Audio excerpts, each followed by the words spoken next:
Hi ಸ್ನೇಹಿತರೆ, ನಮಸ್ಕಾರ. ಇವತ್ತು ಹಲಸಿನ ಹಣ್ಣಲ್ಲಿ ಹೋಳಿಗೆ ಮಾಡೋಣ. ಟೇಸ್ಟ್ ಅಂತೂ ಸಖತ್ತಾಗಿದೆ ಕಣ್ರಿ. ಹೌದಾ? ಹೌದು ಹೌದು, ತಿಂತಾ ಇದ್ರೆ ಮತ್ತೆ ಒಂದ್ಸಲ ಕೇಳ್ಬೇಕಣ್ರಿ, ಅಷ್ಟು ಸಖತ್ತಾಗಿದೆ. ಬನ್ನಿ ನೋಡೋಣ. 1 ಕಪ್ ಸಿರೋಟಿ ರವೆ, 1 ಕಪ್ ಮೈದಾ, ಸ್ವಲ್ಪ ಅರಿಶಿಣ ಪುಡಿ, ಸ್ವಲ್ಪ ಉಪ್ಪು, ಎಣ್ಣೆ ಹಾಕಿ ಮಿಕ್ಸ್ ಮಾಡಿ, ನೀರು ಹಾಕಿ ಮಿಕ್ಸ್ ಮಾಡಿ ಅದನ್ನ 1 ಅವರ್ ಸೈಡ್ಗಿಡಿ. ರೆಡಿ ಆಯ್ತು ಕಣಕ. ಹಲಸಿನ ಹಣ್ಣ ಬೀಜ ತೆಗೆದು ಜಾರ್ಗೆ ಹಾಕಿ ಅದನ್ನ ಪೇಸ್ಟ್ ಆಗಿ ನೀರು ಹಾಕ್ದಿರ ರುಬ್ಕೊಳ್ಳಿ.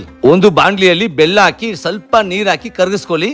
ಕೊಬ್ಬರಿನ ಪೇಸ್ಟ್ ಆಗಿ ರುಬ್ಕೊಳ್ಳಿ. ನಾನು ಬಂದು ಸ್ವಲ್ಪ ನೀರ್ ತರ ರುಬ್ಬಿಟ್ಟೆ, ಬಟ್ ನೀವು ಆ ತರ ಮಾಡಬೇಡಿ. ದಯವಿಟ್ಟು ಸ್ವಲ್ಪ ಗಟ್ಟಿಯಾಗಿ ರುಬ್ಕೊಳ್ಳಿ, ಅದನ್ನು ಆಡ್ ಮಾಡ್ಕೊಳ್ಳಿ. ಹಲಸಿನ ಹಣ್ಣು ಪೇಸ್ಟ್ ಹಾಕಿ ಅದನ್ನು ಸ್ವಲ್ಪ ಹೊತ್ತು ಚೆನ್ನಾಗಿ ಬೇಯಿಸಿ ಪಕ್ಕದ ಒಂದು ಬಾಂಡ್ಲಿಯಲ್ಲಿ ಸಿರೋಟಿ ರವೆನ ಫ್ರೈ ಮಾಡಿ ಅದು ಆಡ್ ಮಾಡ್ಕೊಳ್ಳಿ. ಸ್ವಲ್ಪ ತುಪ್ಪ, ಏಲಕ್ಕಿ ಪುಡಿ. ರೆಡಿ ಆಯ್ತು ಹೋಳಿಗೆ ಹಿಟ್ಟು. ತವಾ ಮೇಲೆ ಫ್ರೈ ಮಾಡಿ ರೆಡಿ ಆಯ್ತು ಹಲಸಿನ ಹಣ್ಣ ಹೋಳಿಗೆ. ಸಖತ್ತಾಗಿದೆ ಕಣ್ಣ. ತಿಂತಾ ಇದ್ರೆ ಫ್ಲೇವರ್ ಸ್ಮೆಲ್ಗೆ ಕಳೆದೋಗ್ಬಿಡ್ತೀರಾ, ಅಷ್ಟು ಸೂಪರ್ ಆಗಿದೆ. ನೋಡ್ಕೊಳ್ಳಿ, ಮಾಡ್ಕೊಳ್ಳಿ, ತಿನ್ಕೊಳ್ಳಿ.